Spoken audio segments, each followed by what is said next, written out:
Hello there. It's me again today. It's time for copper. Today's video, I just want to make it specifically for ex-seminarians. You know, there is this old stigma attached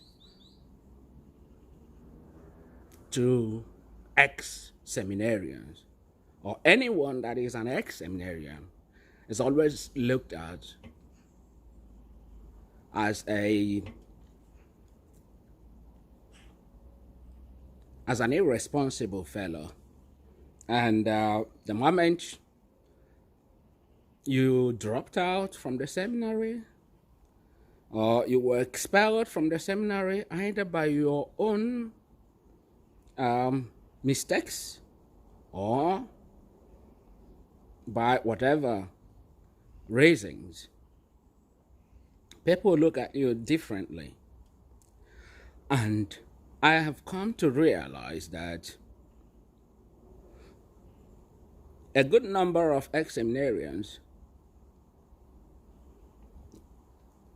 move on and make something out of their lives. But the demographic population that I want to talk to specifically are those who are still lost for whatever reason. Look, the moment you drop out from the seminary, you've got to remember one thing, that life keeps moving on. Life keeps going on. The world does not stop because you were expelled from the seminary. The seminary system doesn't stop. I've seen a lot of seminarians, ex-seminarians, who are so hung up, who are marking time, like you are staying at a place where your life stopped. You can't move. You can't do anything anymore because you were expelled from the seminary. Bro, I'm going to be hard on you. You got no reason. There is no reason whatsoever for you to fail. You can say, oh, because I was expelled unjustly, that's why. You can't say, oh, well, poor me. Stop playing victim. It doesn't help. You cannot keep playing victim all the time. It doesn't help you. Now, let me tell you something. The moment you are out of the four walls of the seminary, bruv, you have to accept that is it. It's done. That door is closed. Stop wasting your time looking at that door. It's closed, man. Move on. Look, just turn around. Look elsewhere. There is a whole lot of things you can make out of yourself. Being a seminarian or being in the seminary doesn't guarantee that you will be a priest. Even being a priest doesn't guarantee that you will be successful or that you will be happy. I believe that God created everyone with bundle of possibilities. You cannot say, oh, I am meant to be a priest. Nobody is meant to be a priest. Let me tell you, nobody is meant to be a priest. Maybe becoming a priest might be one of your potentials, but it is not your be-all and end-all. You have a lot of potentials, other things you can do with your life. Stop wasting your time. The clock is ticking. Your mates are out there. They are pushing themselves. They are hustling. They are, thinking for themselves. They are fending for themselves. They are, they are moving forward. They are progressing, and you are still there, stuck in the house, pitying, having this pity party, oh God, oh, poor me, oh God. Ah, God. You got no reason more. You have no reason. You have to pick yourself up. Let me tell you something. You have to create the mentality for success, mentality to move on. It is all about psychology. It is all about having the frame of mind. Now, let me tell you something. For those of you or us who left the seminary out of our own volition, it is a lot simpler. It is a lot easier for us because it takes months, if not years, to decide to leave. Anyone that you see that left the seminary, it takes them months to make up their mind, months and months, time. It takes them a long time to calibrate their mentality, to change their mind. That decision, it doesn't happen overnight. It takes loads and loads and loads of thinking, loads and loads and loads of give and take, and what you can do. Even the thought of leaving the seminary, just stopping, quitting, withdrawing from seminary, it takes a lot. And that gives us an advantage because you prepared yourself mentally for it, psychologically for it. It might be you are not going anywhere. It might be you have found an admission overseas. It might be you have found something doing outside. It might be, but the fact that you made that decision on your own has given you an advantage. Once you are psychologically and mentally prepared to leave, you have opened the door for yourself. You have opened the door for other things.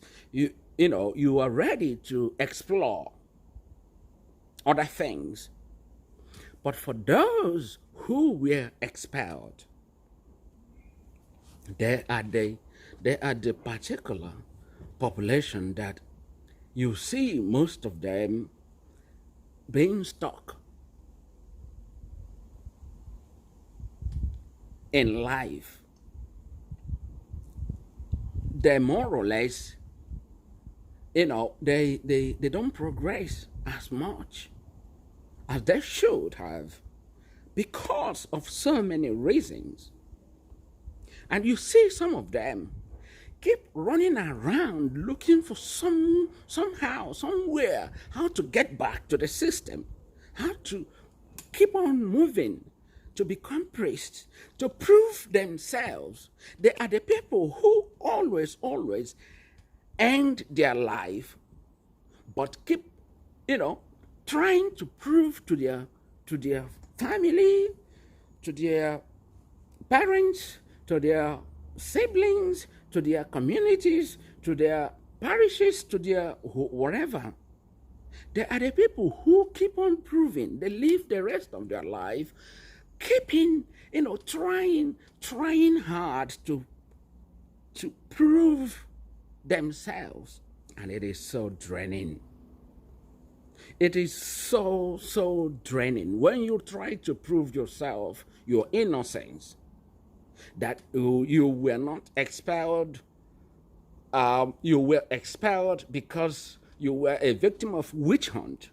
You were expelled because you were a victim of hatred.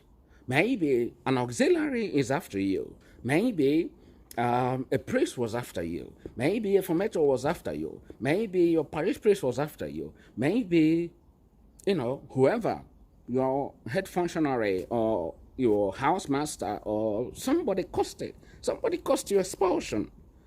And then you keep proving, you keep trying to prove that they got it wrong, that you were meant to become a priest. God did not. I don't believe that God created anybody and said, you are going to become a priest, my son. you are going to be a priest after my heart. That is not true. I don't believe it. You make the decision to become a priest. You can make the decision not to become a priest. There are so many sobby stories where, God gave me this sign. God, when I was born and everything happened, and then when I was little, and then God appeared to me in the dream and said, you will become my priest, and all that the sobby stories. They are so sloppy, man. They are not true. They are just made up. So if you eventually end up not becoming a priest, if you ended up being expelled, if you ended up quitting or withdrawing for any reason at all, stop blaming yourself. Stop proving yourself. It is a mentality you have to cultivate. You have to develop this mentality. Don't give a fuck. Do not care. Just turn around and look that way and move. Stop looking at that door. That door is closed. Stop gallivanting from one congregation to the other. Stop hanging around. Stop running around the parishes, causing problems. Stop looking for pity. It doesn't help you. You have to develop the mentality of a survivor. Once you have that mentality of a survivor, you will survive. But if you don't have the mentality of a survivor, you will not survive. If you have been doing well in the seminary, you can extend that outside the seminary. So, let's say, when you were in the seminary, you were this, good seminarian. You were doing very well academically, spiritually, even in sports, physically, even in labor, even in the functions you were given. You were so responsible. Now, if you are outside the seminary, you can still be those. You can still be responsible. You can still be reliable. You can still be successful. But it all starts from here. You have to accept that it is all over. That route. That route is closed. Now start looking elsewhere. Let me tell you something.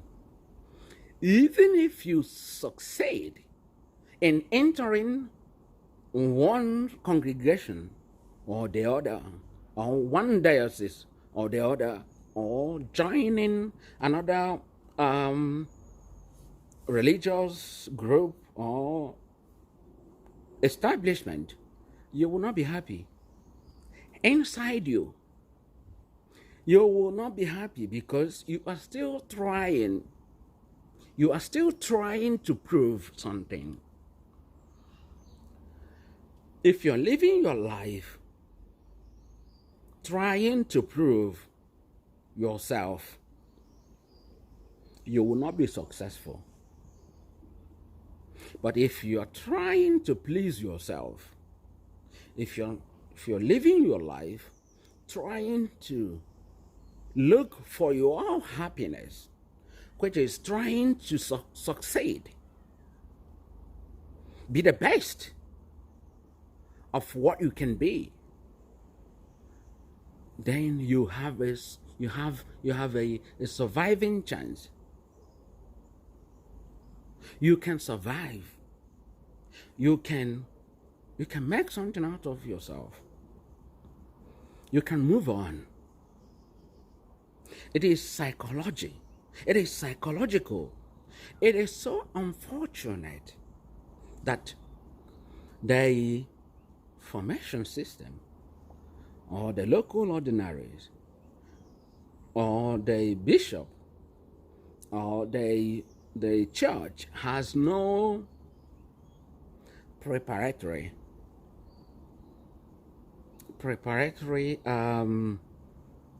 kind of let me say a kind of a program, a preparatory program for people who are expelled, to help them, to rehabilitate them, so that they will be able to move on with their life. In the developed clime, like the Western world, like in UK, in America, in Canada, or the developed world, such people are offered, extensive sessions of psychotherapy, counseling, to help them to pick themselves up, to help them make sense of their new situation, their new the new environment they will find themselves, that is the secular world. It is challenging, yes. It is so difficult to survive outside the seminary once you have spent significant amount of your life, or years of your life in the seminary. It is quite difficult because the two worlds are a bit different. There are strategies that you can use to survive outside, which you don't have while in the seminary. When you were in the seminary, you were developing and cultivating and fostering those strategies that will help you to succeed in the seminary system. You have to study hard, you have to be a good seminarian, you have to take your function seriously, you have to take your prayer life seriously, you have to attend to the programs, follow the regulations, the rules and regulations, wake up early in the morning, 5 o'clock, you get the bell, the rising bell, and then from there you go to the bathroom, you go take your shower, and then you go to the church, the chapel, and then you say a morning prayer, morning mass, you go to you go and have your breakfast, and then you go to classes, or you go to labor, or whatever, depending on the day. The life is so regimented, the regulation is so rigid that you don't think for yourself. So you end up developing the strategy to navigate through the regulation and the life in the seminary. But now you are outside, you are just thrown outside the seminary. It's just like a fish out of water.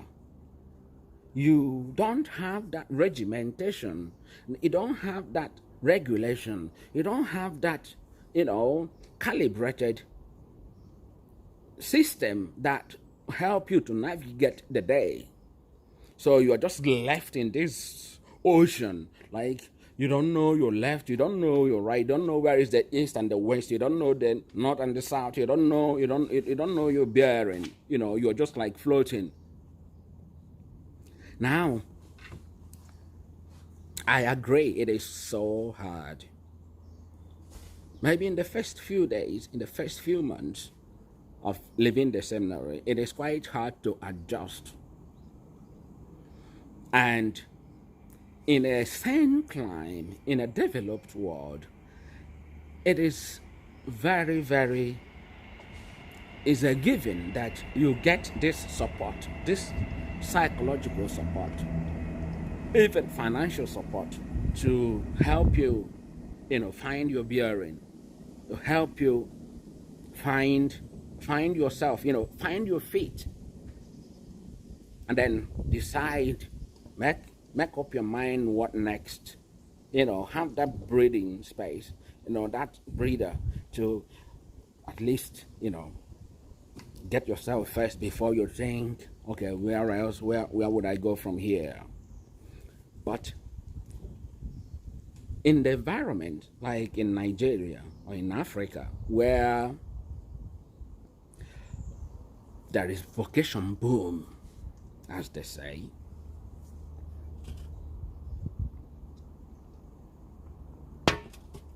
people are treated like trash. So young guys, talented, intelligent, able-bodied young guys, young men are treated like trash.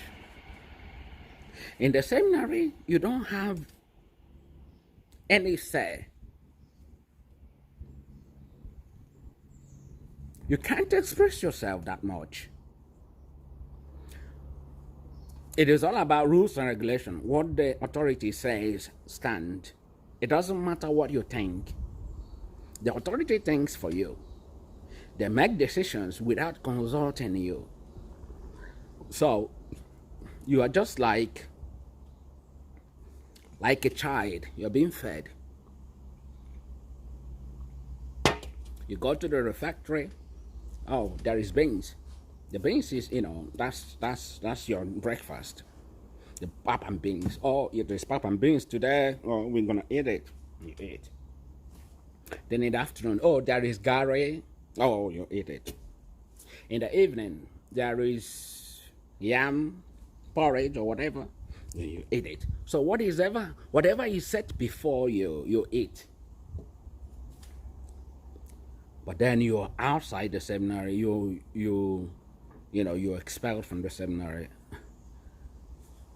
There is nobody's ringing the bell for you anymore. Nobody's cooking the pap and beans for you anymore.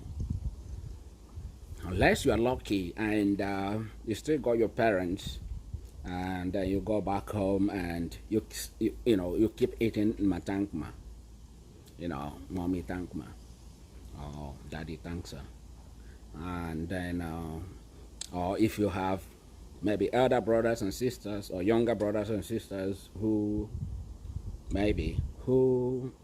volunteer to take you in, and then they continue to pamper you, they continue to carry you. Now you have two options when you see yourself in that situation. The first option and the easiest option is to keep, thinking, keep being lost. I don't know what to do with my life. What can I do now? Oh God.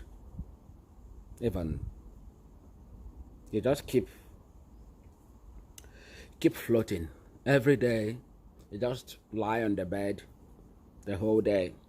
And you keep yourself inside the whole day, except when the food is ready, you come out and eat, and then you go back in your room.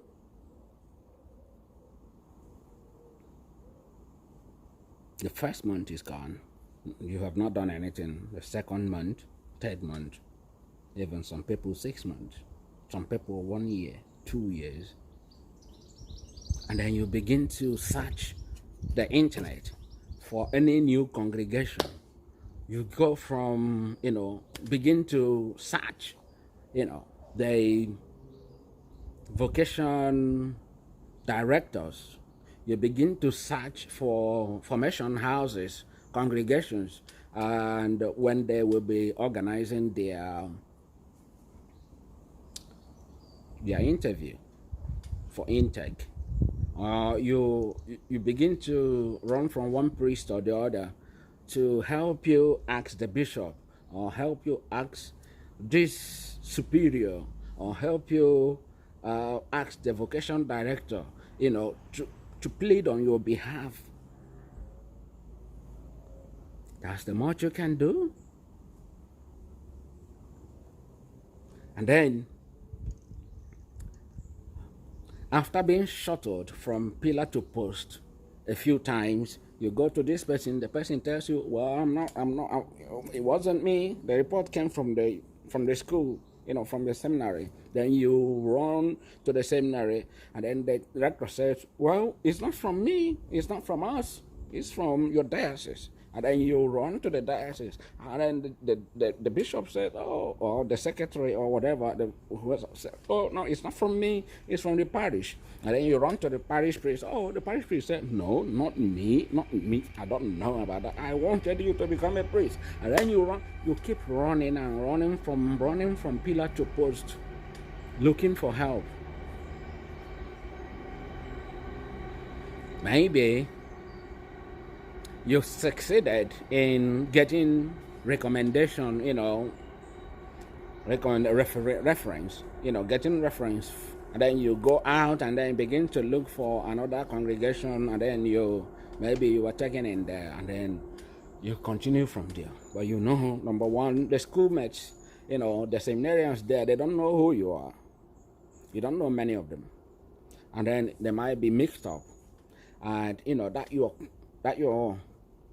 your circle of friends, you've lost them, and then you met these people from different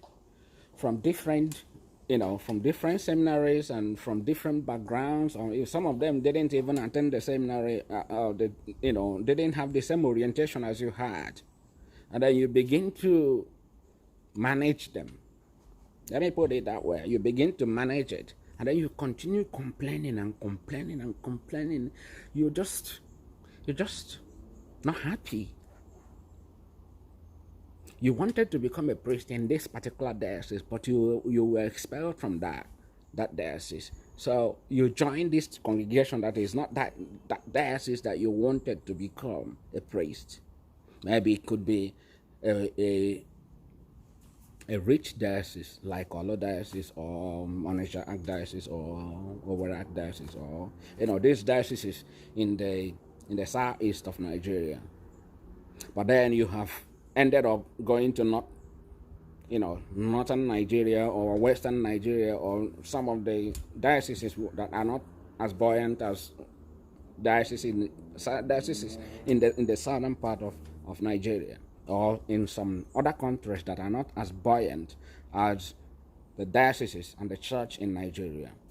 And then you just, as you are in this new environment, you just see how poor the seminarians are, how poor the parishes are, and how poor the people are, and you are so angry. You are still bitter because this is not where you wanted. You become depressed.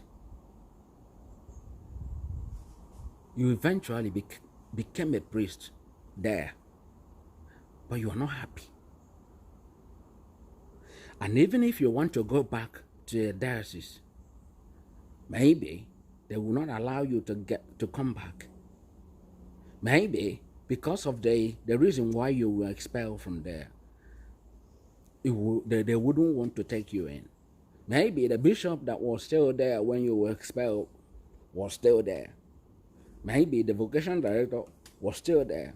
Maybe, the auxiliary or that person that was responsible for expulsion is now the bishop or the vocation director in your own diocese where you had wanted to become a priest. You're stuck in the foreign land. And with this one rickety car, if you are really lucky to get a car, and every day you will be very bitter, you will be very angry, and you will be, having this regret. I wish, you see that man, your life is gone, because the rest of your life, that's how it will be. You are now a priest somewhere in one congregation that is not known, or in one diocese that you don't really like. And you keep complaining, and the people that will suffer will be the parishioners, or whatever station or whatever school or whatever. Even yourself, you'll be suffering because you will not be happy. These are for the people who eventually became priests afterward, some other place. The ones that did not succeed to get back to the seminary system and who are still drowning in their tears, who are still playing victim, you have not still, taken off your mind from whatever incident, whatever circumstances that led to your expulsion. You are still fighting inside, in your mind. You're still fighting what you can do, and then maybe your parents they're fed up with you staying at home. They now start quarreling with you. Hey, could you just go and find something doing with your life? Or your brothers and sisters begin to, convene meeting for you. Oh, bro, it's time to, what is going on? Tell us, what are you going to do now? And you don't know what to do with your life because your mind is still occupied with the seminary. And then maybe for some, their people might be benevolent enough to contribute money, to start, give to the person, give to them to start something. You see them, they will open up a shop for them. Every day they will, they press their clothes, they will be very neat as they still, in their head, they are still brothers and they're still seminarians. And then they will just keep clean and they will not mix up. They will not attend, any other thing, any gathering. They will not, mix up with other people, with other young men out there to, cultivate the skill to help them succeed in their new life. Whatever business you open for them, they will run it to the ground. If they eventually get a job, you find them in the place of work. When you see them, they will be very quiet, very quiet. And then, their colleagues will know them as, as a brother, he was a seminarian, so they will be so gentle on him. And then he will not mix up. And he will just be, segregating himself from his colleagues.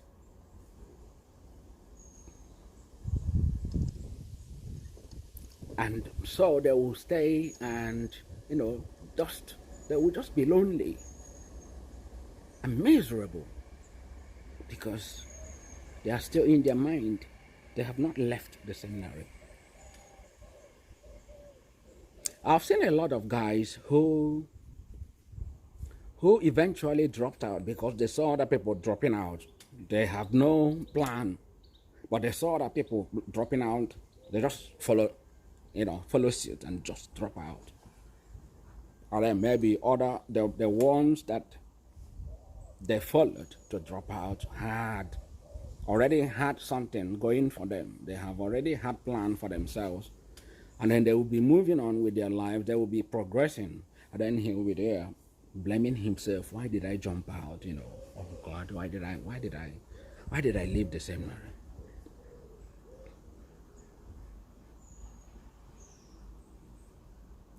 You are wasting your time. There are a good number who were expelled or who dropped out. They look at that door is closed. They just think about some other thing else because they believe in themselves. They believe in themselves. They believe that they have what it takes to survive anywhere they see themselves. And those are the people with that mentality, the ex-seminarians with that mentality, they are the people who succeed, who go ahead and make it in life, even if they are not so financially buoyant, you will see them, they are okay, they are contented. They, you know, you will see it in their lives that they are moving on with their lives. It doesn't matter. They are not still hanging on.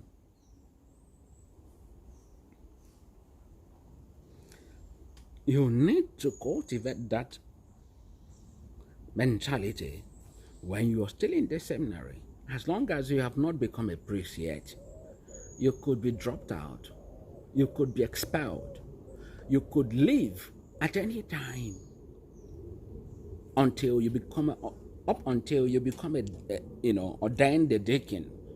You could be dispensed with. So you need to cultivate that mind, that mentality of, you know what, I can survive anywhere. If I become a priest, that's okay. If not, okay, I can survive out there. I am not in the seminary because I cannot survive outside, but I am in the seminary because I went to the seminary because I wanted to become a priest. But eventually, due to circumstances beyond my control or due to my own decision, I don't want to move on, or due to the fact that I was not chosen among the people who will proceed to the major seminary, okay, that's fine, I can do some other thing. Or due to the fact that I didn't meet up academically, I was expelled, okay, that's fine. I must not become the most intelligent in order to survive. In fact, the people, statistically, the people who survive financially are not the most intelligent. They are not. So there are, of course, you would agree with me that there are a lot of people who were academically gifted in the seminary, but then outside the seminary, you find them struggling. Then you can see some of your classmates or schoolmates who were struggling to pass their exams in the seminary. Then when they found themselves outside the seminary, they began to do well.